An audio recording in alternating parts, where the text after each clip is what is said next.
अहिलेसम्म कुशासनै गर्ने ओली देउबा प्रचण्ड बाबुराम उपेन्द्र आफ्नो तालमा हिँड्ने हो भने यो देश कहिले पनि डेस्टिनेसनमा पुग्न सक्दैन। खुट्टेका खुट्टाहरूको लागि राजनीति गरेको हो हामीले।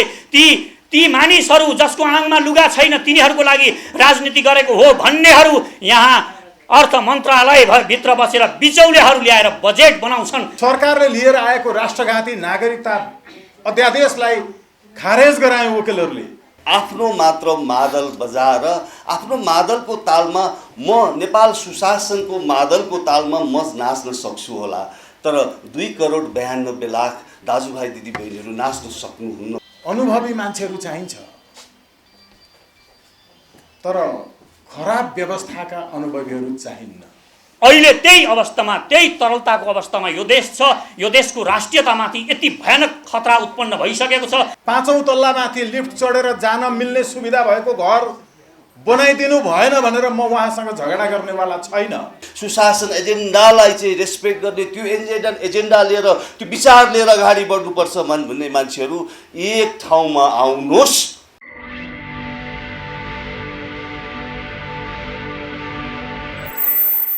अनुभवी मान्छेहरू चाहिन्छ, तर खराब व्यवस्थाका अनुभवीहरू चाहिन्न। जसको जीवनभरिको अनुभव खराब व्यवस्थालाई टिकाउन रह्यो।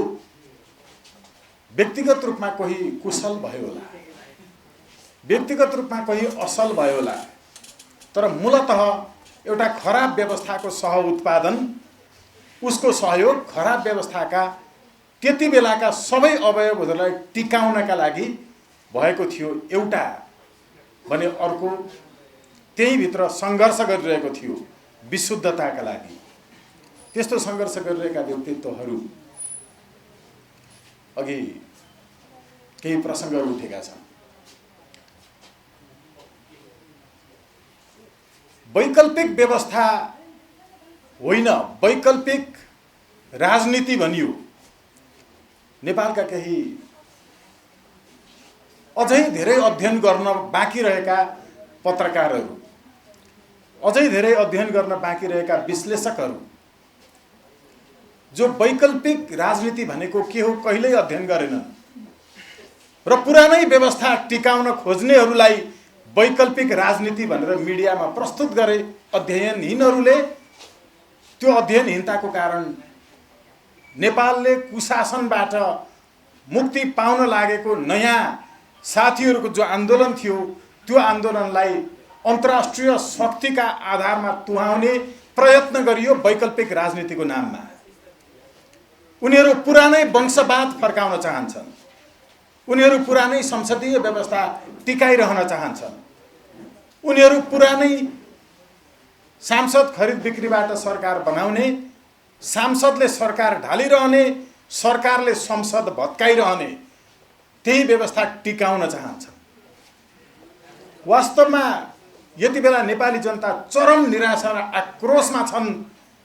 त्यो आक्रोश सबैभन्दा बढी हामी जस्ता नयाँ भनिएका, नयाँ भने पनि विगत 12 वर्ष अगाडिदेखि नेपालको संसदले गर्न नसकेका कामहरू हामी स्वतन्त्र समूहबाट गर्दै आइरहेका थियौँ। एउटा सांसदको काम के हुन्छ? सरकारले गलत विधेयक ल्यायो भने, गलत अध्यादेश ल्यायो भने सांसदहरू, त्यसमा प्रतिपक्षी सांसदहरूले खरो भूमिका निर्वाह गरेर सरकारले ल्याएका अध्यादेशहरू खारेज गराउने काम गर्छ, असफल गराउने काम गर्छ। हामीले नेपाली जनतालाई विषादीयुक्त पदार्थहरू सरकारले कानुन बनाएरै चेक जाँच नगरिकन नेपाल ल्याउन राजपत्रमा जो सूचना प्रकाशित गर्यो खारेज गर्यो। एउटा सांसदले गर्ने काम गर्यौं। हामी सांसद थिएनौं। संसदले गर्न नसक्ने जनताका लागि सांसद भएर काम गर्यौं। हामी संसदमा नचुनिएका सांसदहरू हौं जसले सरकारले लिएर आएको राष्ट्रघाती नागरिकता अध्यादेशलाई खारेज गराए वकिलहरूले। त्यो सांसदहरूले गर्ने काम थियो, प्रतिपक्षी सांसदहरूले गर्ने काम थियो। हो, त्यो काम हामीले गर्यौं, नागरिक समूहको तर्फबाट गर्यौं। यहाँ मञ्चमा रहनुभएका सम्पूर्ण व्यक्तित्वहरूको त्यसमा योगदान छ। हामी संसदमा अहिलेसम्म नपुगेका सांसदहरू हौं। जनताले चिन्न जरुरी छ। वास्तवमा नागरिकको हितका लागि काम कसले गर्यो? सांसद भइरहनु पर्दैन, संसदमा गइरहनु पर्दैन। तर यी केही मात्रै उदाहरणहरू हुन्। राज्य व्यवस्थामा परिवर्तन ल्याउन जरुरी छ।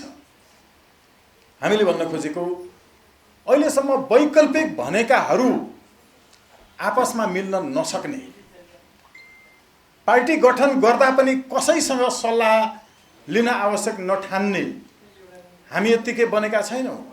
हाम्रा पूर्वजहरूको धेरै ठुलो महत्त्व छ, योगदान छ। अहिलेसम्म कुशासनै गर्ने ओली देउबा प्रचण्ड, बाबुराम, उपेन्द्र, कमल थापा, यी सबैको पनि केही न केही योगदान यस कारण छ कि उनीहरूले एउटा राजनीतिक अभ्यासलाई जहाँसम्म ल्याएर छोडिदिए त्यहाँबाट हामीले सोझो व्यवस्थाका विरुद्ध लडेर पार्टीहरू खोल्न पाउने स्वतन्त्रता नभएको बेलामा ज्यानको बलिदानी दिएर अनि पार्टी खोलेका होइनौँ। खोल्न सक्ने अवस्थासम्म उनीहरूले ल्याइदिए। मेरो बुवाले घरमै स्विमिङ पुल भएको घर, 5औं तल्लामाथि लिफ्ट चढेर जान मिल्ने सुविधा भएको घर बनाइदिनु भएन भनेर म उहाँसँग झगडा गर्नेवाला छैन। उहाँको योग्यता, उहाँको क्षमता जति थियो त्यति गर्नुभयो। पुराना नेताहरूले, दलहरूले आफ्नो क्षमता जति थियो त्यति गर्नुभयो।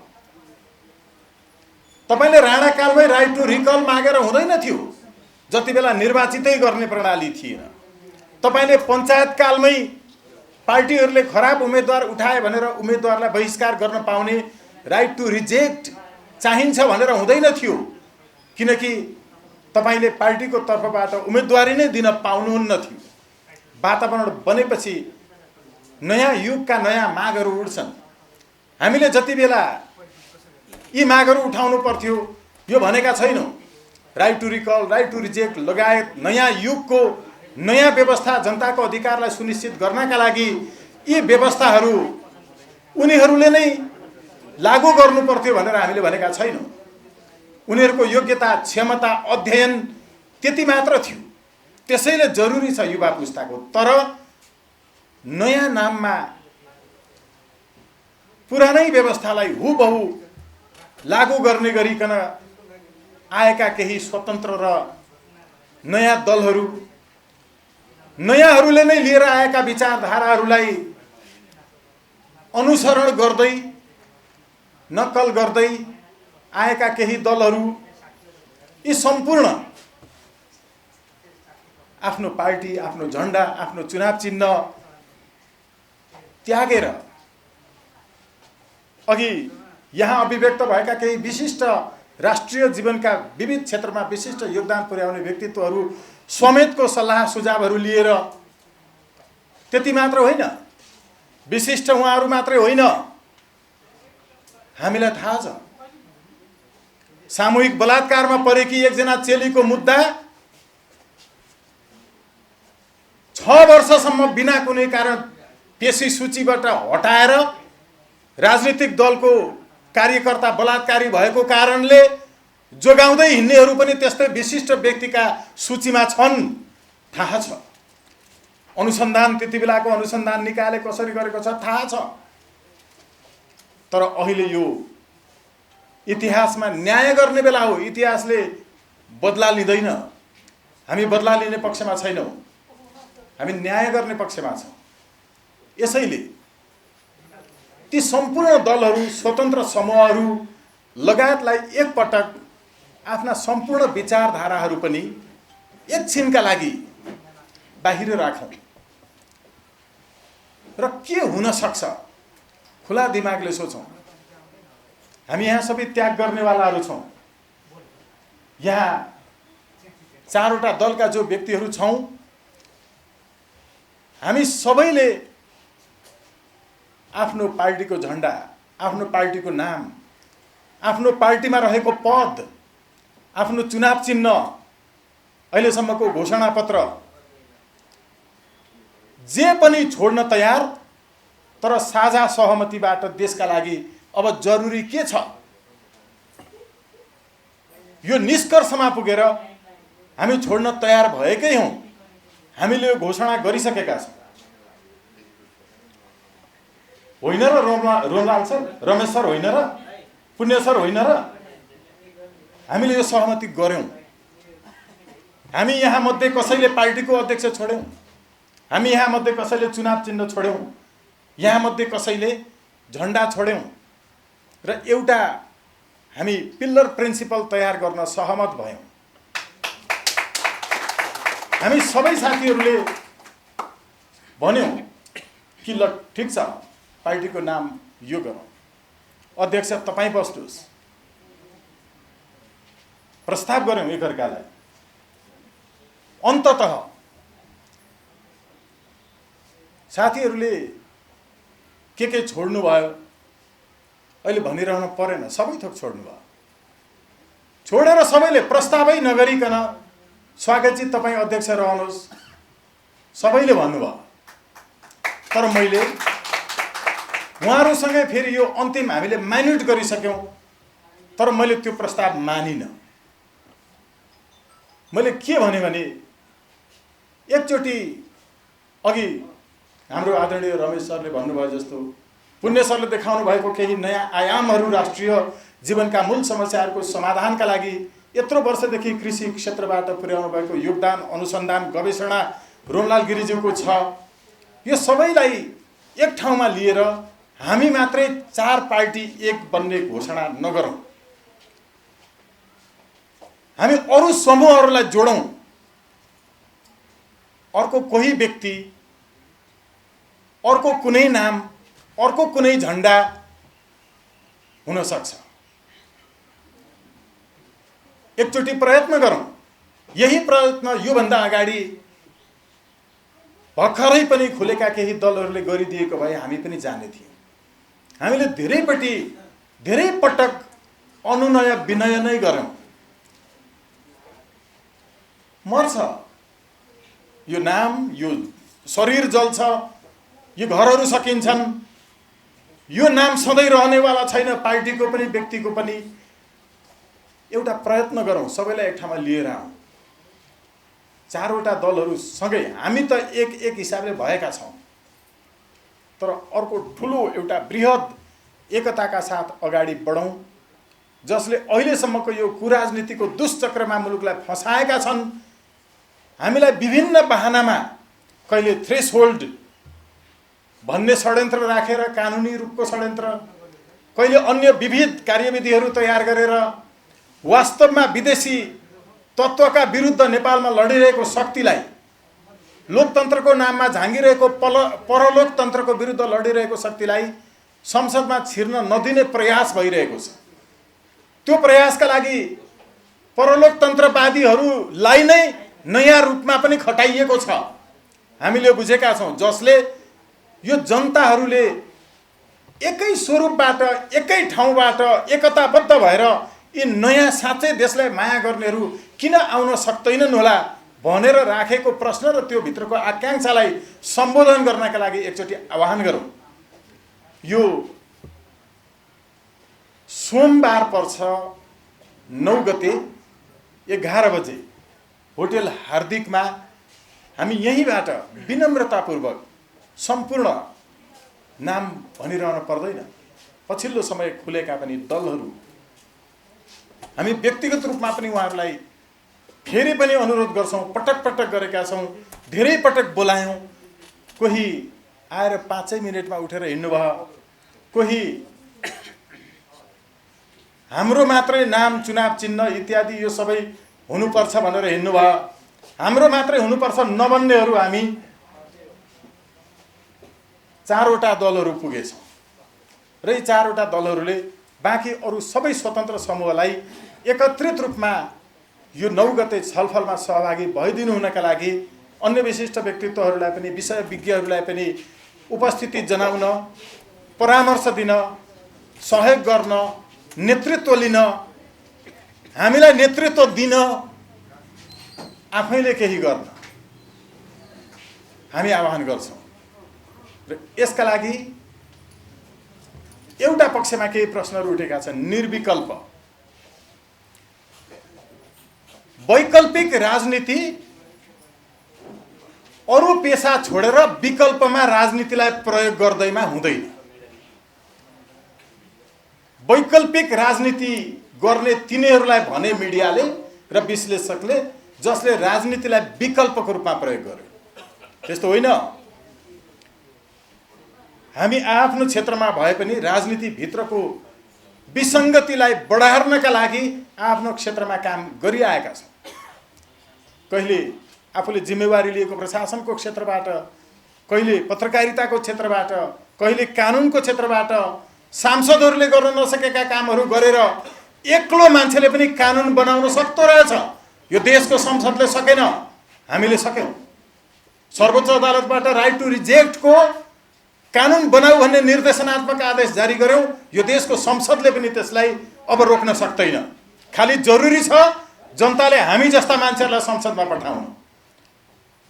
जनताका लागि एमसीसी रोक्नु पर्थ्यो, अब जरुरी छ हामी जस्ता मान्छेलाई पठाउन जसले संसदभित्र त्यहाँको अभिलेखीकरण गरिएको ठाउँबाट त्यसलाई डिलिट गर्नेछ। नागरिकहरूको तहबाट यो आकांक्षा छ।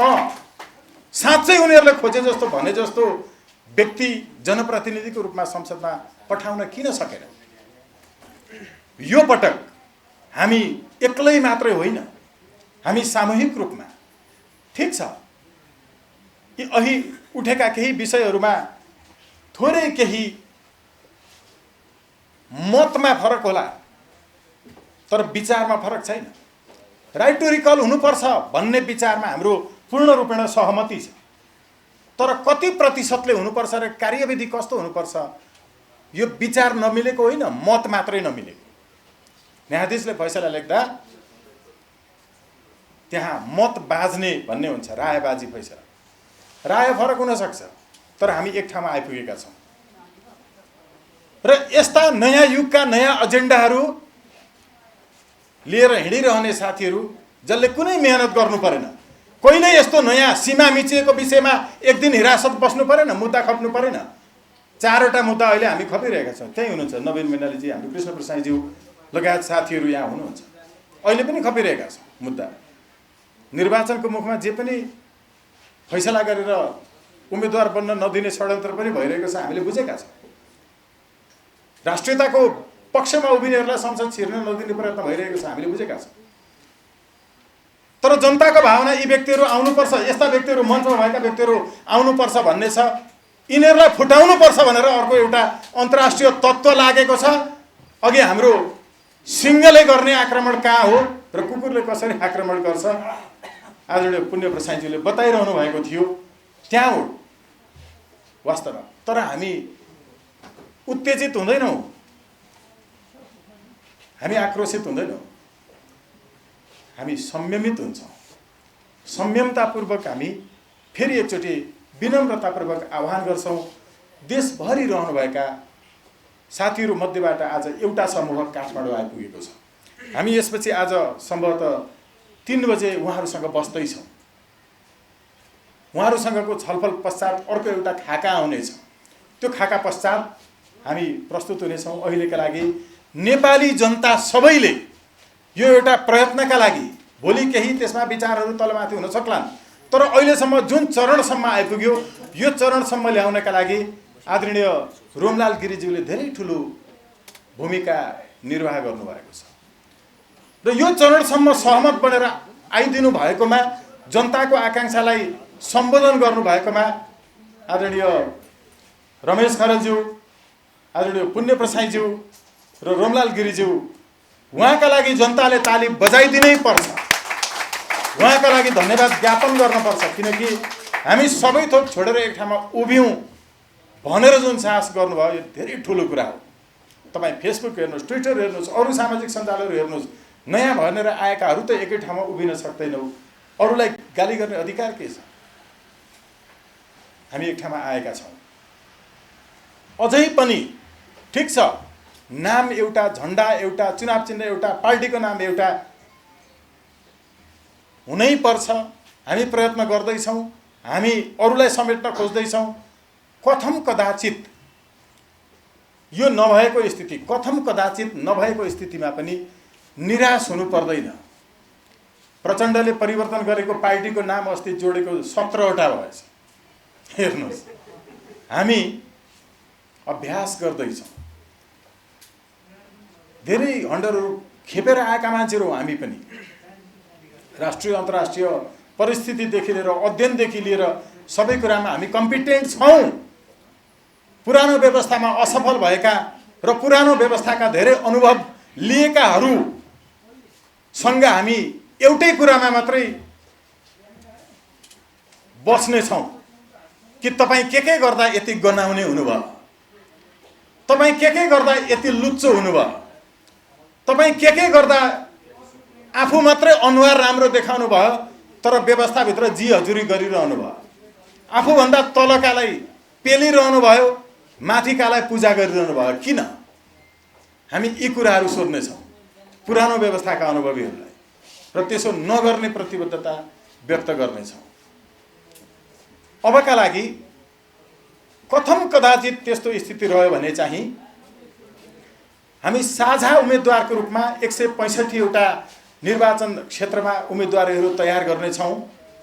स्वतन्त्र रूपमा उठेका साथीहरूलाई हामी उहाँहरूको व्यक्तित्व इत्यादि सम्पूर्ण छलफलमा सहभागी हुनेहरूलाई पूर्ण रूपेण हामी समर्थन गरेर जानेछौँ।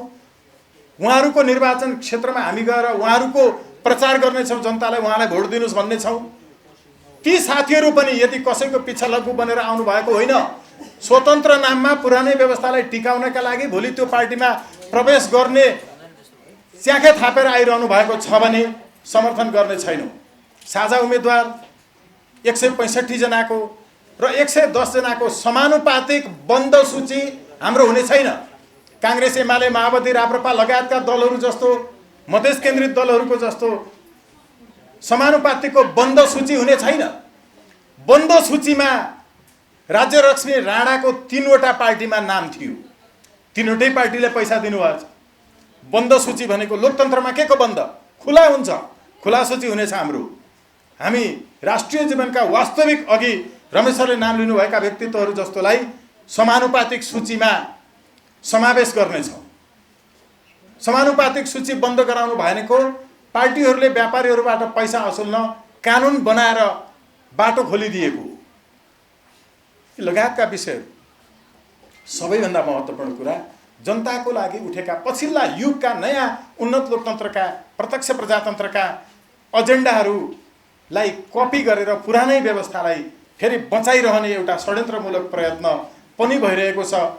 त्यसका विरुद्ध समेत, पुरानाहरूका विरुद्ध समेत नयाँ ढङ्गले लाग्नका लागि 9 गतेको कार्यक्रममा होटल हार्दिकमा 11 बजे उपस्थित भइदिनु हुन, सल्लाह सुझाव दिनु हुन, नेतृत्वका लागि आफैले दाबी गर्न पनि हामी आह्वान गर्छौँ, अनुरोध गर्छौँ।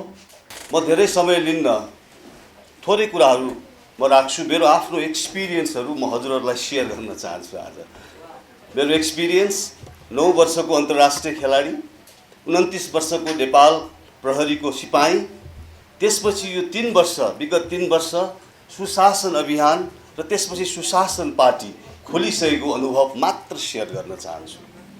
मैले देखेको, भोगेको के देखियो भने हाम्रो राष्ट्रमा कुशासनले व्याप्त छ भनिरहनु मैले पर्दैन। तपाईँहरू सबैलाई थाहा छ, थाहा पाएको कुरा म रिपिट गर्न चाहन्न। एउटा समूह कस्तो रहेछ भने नेपालमा त्यो समूहसँग क्ल्यारिटी छ, त्यो समूह कन्फिडेन्ट छ, त्यो समूह असाध्यै कमिटेड छ। के गर्नको लागि? कुशासन गर्नको लागि कमिटेड छ। अब के गर्ने त? वे फरवर्ड सोचौँ न त।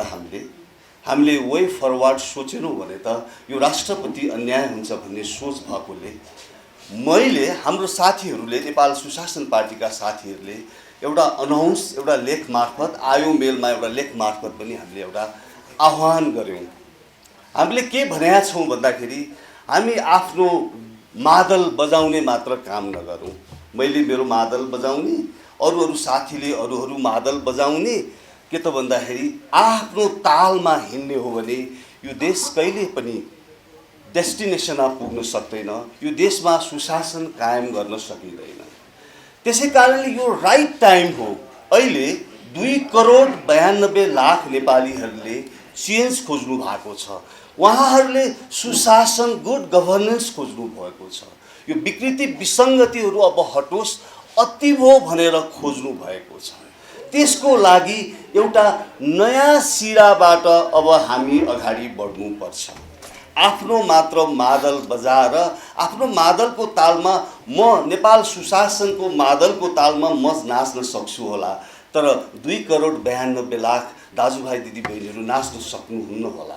त्यसकारणले अब यस्तो मादलको ताल बजाउँ जसमा 2 करोड 92 लाख नेपाली दाजुभाइ दिदीहरू, जसमा नेपाली काङ्ग्रेसका पनि मैले बेला बेलामा इन्टरभ्यू भन्ने गरेको छु, 95%हरूले चाहिँ कुशासनमा एडिक्टेड हुनुभयो, 5% सुशासनमा हुनुहुन्छ। कम्युनिस्ट पार्टीमा पनि त्यो छ, विभिन्न पेसामा लागेका मान्छेहरूमा पनि 5% सुशासनमा लाग्नु भएको छ। अब यो राम्रो राम्रो राम्रो मान्छेहरूको पनि एउटा नेटवर्किङ बनाउनुपर्छ, एउटा टिम बनाउनुपर्छ, एउटा फोर्स बनाउनुपर्छ भनेर हामीले एउटा आह्वान गरेका छौँ। जसरी कुशासन गर्नको लागि उहाँहरूसँग कन्फिडेन्स छ, उहाँहरूसँग एउटा कमिटमेन्ट छ र उहाँहरू कन्फिडेन्स कमिटमेन्ट र क्ल्यारिटीका साथ अगाडि बढ्नु भएको छ। हामी सुशासनको एजेन्डा लिएर जाने नेपाली दाजुभाइ दिदीबहिनीहरूमा पनि यो 3टा सी हामीमा अनिवार्य हुनुपर्छ भन्ने हाम्रो मान्यता हो। त्यसैले अब हामी बिर्सौँ।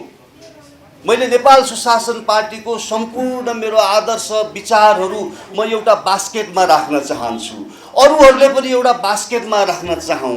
मैले देखेको मैले देखेको बिटर ट्रुथ के रहेछ भन्दाखेरि हामीहरू बस्दा धेरै बसेको तर आफ्नो मादल बजाउन हामी कहिले पनि छोड्दैन रहेछौँ। त्यसकारणले यो देशमा माया गर्ने एउटा समूह त छ नि, यो देशलाई माया गर्ने समूह छ। मैले नाम लिएँ भने 100 जनाको नाम लिन सक्छु होला, तर म 100 जनाको नाम लिन चाहन्न। अहिले थोरैको नाम लिन चाहन्छु, किनभने मसँग समय छैन। समय भयो भने म 100 जना 1000 जनाकै नाम लिन सक्छु। अब तपाईँ हामी आफ्नो विचारहरूलाई एउटा बास्केटमा राखौँ, इन राइटिङ राखौँ। सबैको इन्डिपेन्डेन्टहरू पनि, काङ्ग्रेसका ती 5% बाँकी बचेका पनि, कम्युनिस्टका बचेका पनि, अरू विभिन्न सेक्टरका साथीहरू आउनुहोस्। 5% जति बस्नु भएको छ एउटा बास्केटमा तपाईँको विचार राखौँ र यो हामीले आइडेन्टिफाई गरौँ। 5 जना 10 जना इमिनेन्ट पर्सन्स जसले यो देशलाई धोका दिनै सक्दैन, यो देशप्रति यो राष्ट्रियताप्रति गद्दारी गर्नै सक्दैन। उसले जो टेस्टेड भइसकेको छ, हामीले अनुभवबाट टेस्टेड भइसकेका मान्छेहरू, मैले भने 1000 जनाको नाम लिन सक्छु, तर 2-4 जनाको नाम लिँदाखेरि अरू हजारौँ मान्छेहरूले मलाई गाली नगरिदिनुहोस्। डाक्टर रोहित, महावीर पुन जस्ता पर्सनालिटीहरू, सूर्यनाथ उपाध्याय जस्ता पर्सनालिटीहरू, सुशीला कार्की जस्ता पर्सनालिटीहरूलाई हामीले आइडेन्टिफाई गरौँ। उहाँहरूलाई यो देशको असाध्यै माया छ। उहाँहरूलाई हाम्रो विचार एउटा बास्केटमा राखेर जिम्मा लगाउँ र हामी त्यहाँबाट हिँडौँ र नयाँ एउटा टिम, उहाँहरूले कस्तो विचार, कस्तो आदर्श, कस्तो पोलिसी गर्दाखेरि यो राष्ट्रलाई रियलिस्टिक हुन्छ, यो राष्ट्र समृद्धि हुन्छ, यो राष्ट्रमा सुशासन कायम गर्न सकिन्छ, यो राष्ट्रका 2 करोड 92 लाख नेपाली दाजुभाइ दिदीहरूको इज्जत बन्छ भनेर उहाँहरूले एउटा विचार बनाउनु हुनेछ। हामी त्यो विचारमा एकजुट भएर आँखा चिम्लेर हामी त्यसमा लागौँ। त्यो बाहेक मैले देखेको मेरो पर्सपेक्टिभबाट मैले देखेको त्यो बाहेक अर्को विकल्प, अर्को एउटा पावर बनाउनको लागि, अर्को एउटा टिम बनाउनको लागि खालि तपाईँहरूलाई बेला बेलामा रिपोर्टर्स क्लबमा बोलाउने, भोलि हार्दिक होटेलमा पनि बोलाउँला, तर रिजल्ट नआउन सक्छ भन्ने मेरो ठम्माइ हो।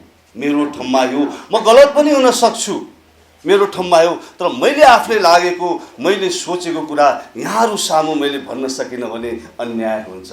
त्यसकारणले म फेरि रिपिट गर्छु, सबै साना तिना यो देशलाई माया गर्ने, सुशासनलाई माया गर्ने, सुशासन एजेन्डालाई चाहिँ रेस्पेक्ट गर्ने, त्यो एजेन्डा लिएर, त्यो विचार लिएर अगाडि बढ्नुपर्छ भन्ने मान्छेहरू एक ठाउँमा आउनुहोस् र एमिनेन्ट पर्सनहरूले एउटा डिसाइड गर्नुहुन्छ कुन झन्डा, कुन सिद्धान्त, कुन विचार, कुन चुनाव चिन्ह कुन नाम उहाँहरूले डिसाइड गर्नुहुन्छ, हामी त्यो ठाउँमा आबद्ध भएर अगाडि बढौँ। यति भन्दै म यो शुभ अवसर मलाई दिनुभएकोमा म यहाँहरूप्रति हार्दिक आभार व्यक्त गर्न चाहन्छु।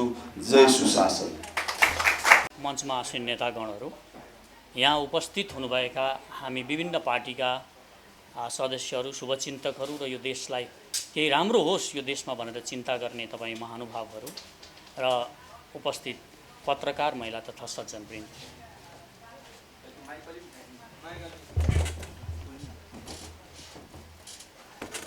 कुकुरलाई तपाईँले आक्रमण गर्नुभयो, कुकुरलाई डन्डा हान्नुभयो भने त्यो कुकुरले त्यो डन्डालाई मात्र, त्यो डन्डामाथि नै आक्रमण गर्छ, त्यो हान्नेमाथि आक्रमण गर्दैन। कुकुरले त्यसलाई चेतना नै हुँदैन यो हान्ने को हो, हान्ने अर्कै हो भन्ने कुरा। तर सिंहलाई तपाईँ आक्रमण गर्नुहोस्, डन्डाले हान्नुहोस्, सिंहले त्यो डन्डा होइन हान्नेकै काम तमाम गर्छ। हामी अहिले जुन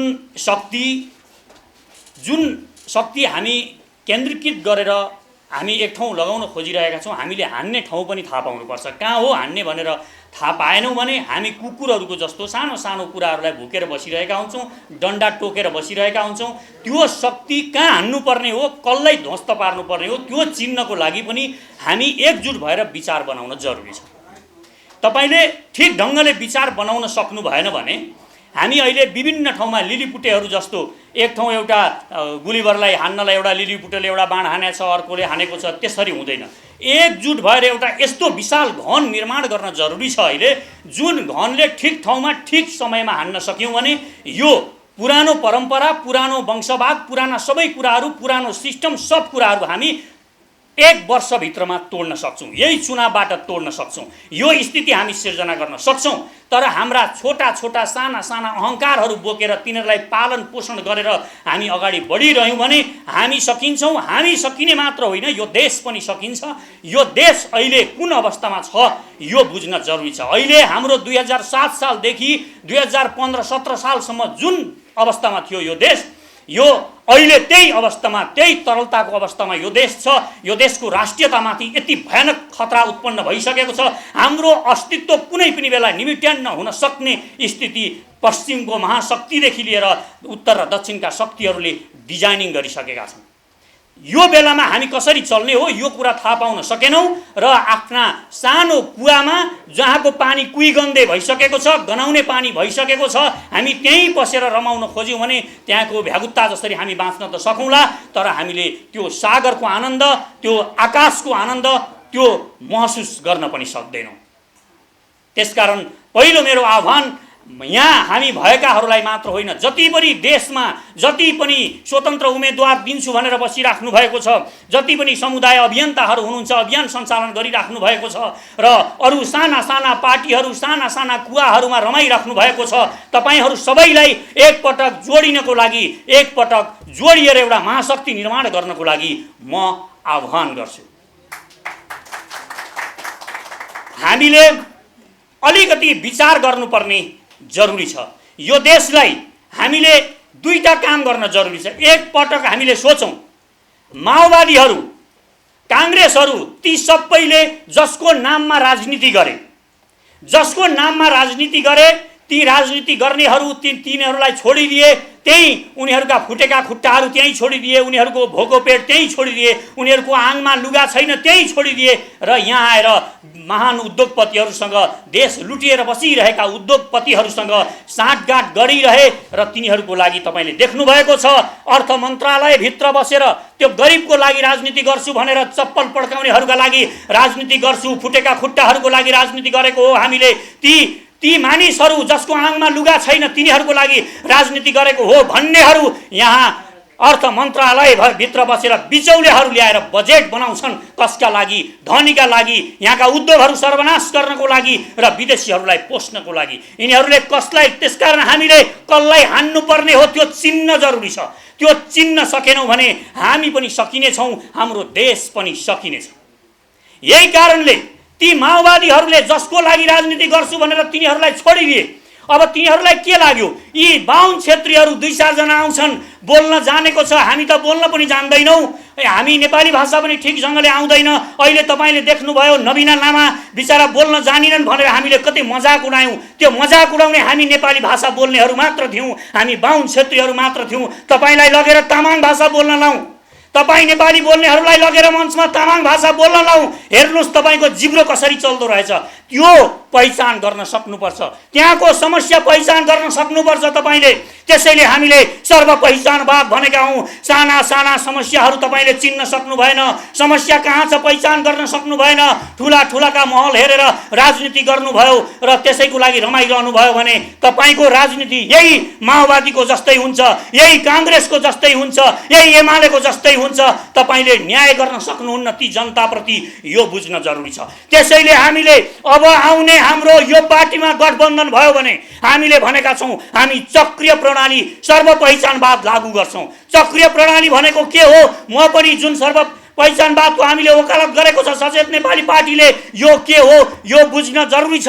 नबुझेर धेरै मानिसहरूले डम्फु बजाइरहेका छन्। सबैलाई लाग्छ मै बाहुन राष्ट्रपति हुने हो, मै पो राष्ट्रपति हुने रहेछु, यसलाई भोलि दियो भने त मेरो सबै कुरा जान्छ होला भन्ने उसलाई लाग्छ र त्यसको विरोध गर्छ। चक्रीय भनेको हामीले यो देशलाई 4 क्लस्टरमा बाँडेका छौँ, त्यसलाई जनसङ्ख्याको आधारमा बाँड्ने हामीले जमर्को गरेका छौँ। हामीले भनेका छौँ जनजाति एउटा क्लस्टर हुन्छ, अर्को हामी बाहुन क्षेत्री खसहरूको अर्को क्लस्टर, दलित समुदायहरूको अर्को क्लस्टर हुन्छ र थारू मधेसी राजवंशी सतारहरूको अर्को क्लस्टर हुन्छ। यो क्लस्टर वाइज हामीले यो राष्ट्रपति बनाउँदा देशका प्रमुखहरूमा हामीले प्रान्तमा प्रदेश प्रमुखहरू बनाउँदा आयोगहरूमा आयुक्त बनाउँदा यो चक्रीय रूपमा हरेक क्लस्टरलाई पालै पालो त्यहाँ पुर्याउनुपर्छ। तपाईले एउटा बाहुन क्षेत्रीले माया गरेर कुनै दलित समुदायको मानिसलाई उठाएर मन्त्री बनायो होला, राजा वीरेन्द्रलाई राम्रो लाग्यो होला, मरिचमान एउटा श्रेष्ठलाई प्रधानमन्त्री बनाउनु भयो होला, गिरिजा प्रसाद कोइरालाको दिल खुस भयो होला, आफूलाई अवसर मिलेन उहाँले एकजना मधेसी समुदायबाट राष्ट्रपति बनाउनु भयो होला। यसरी तपाईको निगाहमा बस्ने 30% जनसङ्ख्याको निगाहमा 70%ले किन बस्नुपर्ने, यो सोचेर राजनीति गर्नुपर्छ। त्यसकारण हामी क्लस्टर वाइज पालै पालो हरेक समूहबाट पालै पालो पछि राष्ट्रपतिदेखि प्रधानमन्त्रीदेखि र प्रदेशका प्रमुखहरूदेखि आयोगमा नियुक्ति गर्नेदेखि लिएर आयोगका प्रमुखहरू आयुक्तहरूदेखि सबैमा हामी चक्रीय गर्न चाहन्छौँ। यो हाम्रो एउटा मोटो हो। यो सर्व पहिचानवादले यो माग्छ। सर्व पहिचानवाद भनेको अन्त्योदय सबैभन्दा तल परेको सबैभन्दा पछाडि परेको वर्ग जो छ त्यसलाई सबैभन्दा पहिला राज्य सत्तामा ल्याउने हो। चौधरीको लागि तपाईले बोल्नु पर्दैन, विनोद चौधरीको लागि या खरेलजीले पनि बोल्नु पर्दैन, स्वागतजीले मैले कसैले बोल्नु पर्दैन। आफै गएर बिचौलिया पठाएर अर्थ मन्त्रालय कब्जा गर्न सक्छ। बोल्ने हामीले कसको लागि हो? ती सीमान्तकृतहरू जो पहाडमा मेहनत गरिरहेका छन्, तराईमा मेहनत गरिरहेका छन्, जति मेहनत गरे पनि तिनीहरूका खुट्टा फुटेकै छन्, तिनीहरूको आङ नाङ्गै छन्, तिनीहरू भोकै छन्। तिनीहरूको लागि राजनीति गर्ने जसलाई छोडिदियो माओवादीले, जसलाई काङ्ग्रेस र एमाले छोडिदियो, हामी त्यसको लागि राजनीति गर्न चाहन्छौँ। विनोद चौधरीहरूको लागि होइन, कुनै उद्योगपतिहरूको लागि होइन, यो जरुरी छैन उनीहरूको लागि। त्यसकारण त्यो भाषा बोल्न सक्ने गरी हामी एउटा पार्टी निर्माण गर्न खोजिरहेका छौँ। र अर्को महत्त्वपूर्ण कुरा हामी के भनिरहेका छौँ, यो देशमा उत्पादन गर्नु पर्यो। सबै विदेश गएको कारणले यो देशमा उत्पादन गरेनन् अनि सबै विदेश जान्छन्, युवाहरूलाई काम गर्ने मन छैन, अनि कसरी देश बन्छ भनेर हामी युवाहरूलाई त्यो रेमिट्यान्स पठाउने विदेशका ती लाखौँ युवाहरूलाई गाली गरेर यहाँका पार्टीहरू यहाँका दलालहरू बसेका छन्। हामी त्यसैमा होमा हो ताली बजाएर बस्छौँ, होइन। हामी गरिब किन भएको हो पहिला त्यो थाहा पाउन जरुरी छ। हामी गरिब आइडियोलोजीको कारणले भएको। आइडियोलोजी के हो? कुन आइडियोलोजीले हामीलाई गरिब बनायो यो बुझ्न जरुरी छ। यो बुझेनौँ भने हामीले यहाँ वार्ता गरेर पार्टी बनाएर केही पनि हुनेवाला छैन। दोस्रो विश्वयुद्ध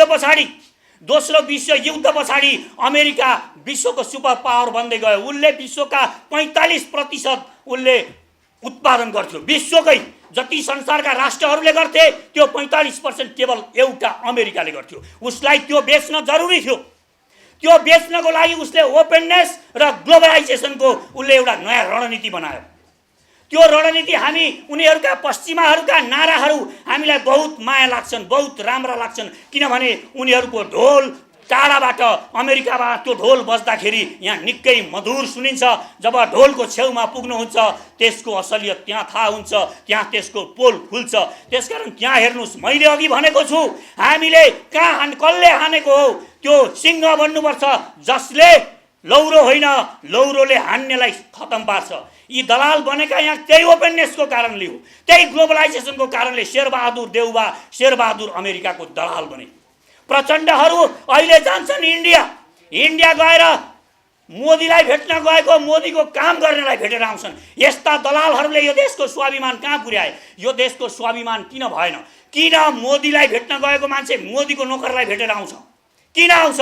किनभने हामीसँग स्वाभिमान मारेको छ यिनीहरूले। इतिहासमा पहिल्यै हामीलाई मारिसकेका छन्। यो देशको सेना शक्तिशाली हुन्थ्यो, यो देशको सेनालाई सुपर पावर बनाउँथ्यौँ हामी यो देश समृद्ध बनाउँथ्यौँ भने अहिले यही प्रचण्ड जाँदाखेरि, यिनै मानिसहरू जाँदाखेरि रातो कार्पेट ओछ्याएर त्यही एयरपोर्टमा तिनै मोदी लिन आउँथे।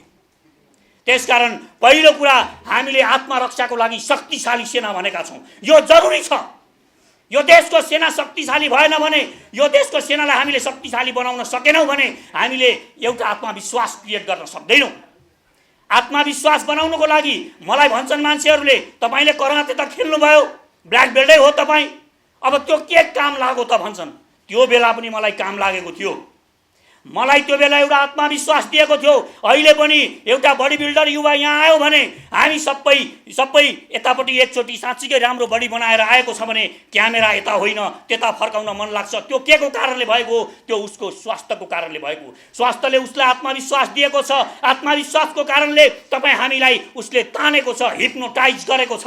यो हो देश जब शक्तिशाली हुन्छ। अहिले तपाईँले देख्नुभयो हाम्रो पासपोर्टको राहदानीको तपाईँले हालत देख्नुभयो र उत्तर कोरियाको भन्दा खत्तम र के भनेर हामी अहिले समाचारमा पढिरहेका छौँ। त्यो यही कारणले भएको। हामीले यो देशलाई कहिल्यै पनि शक्तिशाली बनाउन पहल गरेनौँ।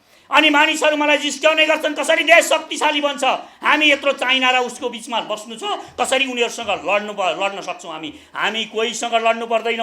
आत्मविश्वासले जब तपाईँ उभिनुहुन्छ, तपाईँमाथि कसैले आक्रमण गर्ने साहस गर्दैन। तपाईँ आत्मविश्वासी हुनुभयो भने, आत्मविश्वासी बन्नको लागि यो देशको सेनालाई शक्तिशाली बनाउनुपर्छ। यो हाम्रो मोटोमा आओस्, हाम्रो सिद्धान्तमा यो कुरा परोस् भन्ने मेरो आकाङ्क्षा छ। र समृद्ध नेपाल कसरी आउँछ? मानिसहरू धेरैलाई लाग्छ हाम्रो आर्थिक नीति के हुन सक्छ, के गरेर चाहिँ समृद्ध आउँछ त? सबैले यही त भने नि, भ्रष्टाचार निवारण गर्छु भने कसरी भ्रष्टाचार निवारण गर्छस् त? ल, रमेश खरेललाई प्रधानमन्त्री बनाएर कसरी भ्रष्टाचार निवारण हुन्छ?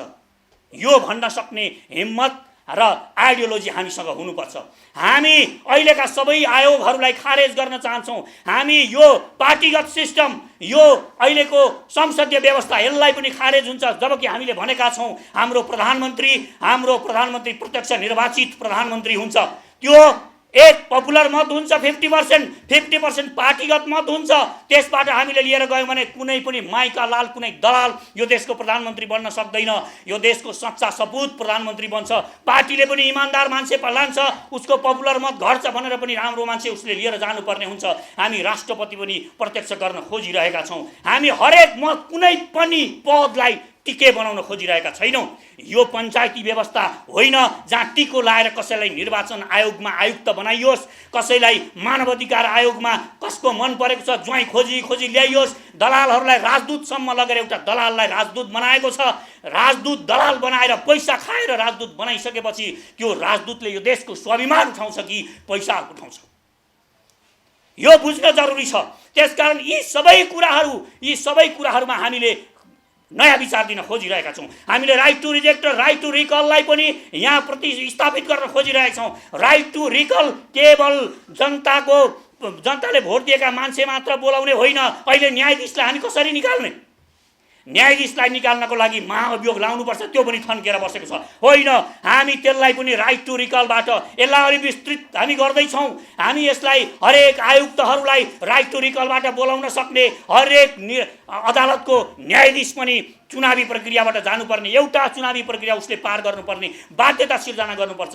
टिके प्रथा देशमा पुरै खारेज गर्नुपर्छ। जहाँसुकै जानुस् टिके प्रथा छ, जहाँसुकै जानुस् लाइन लगाइदिएको छ, मानिसहरूलाई भेडा बाख्रा जस्तो भिड बनाइदिएको छ। एउटा लाइसेन्स बनाउन गयो भिड बनाएको छ। यो भिड देख्दाखेरि हो यत्रो धेरै मान्छे आएछन्, होइन, सुनियोजित रूपमा त्यहाँभित्र सुनियोजित रूपमा त्यो भिड क्रिएट गरिएको छ।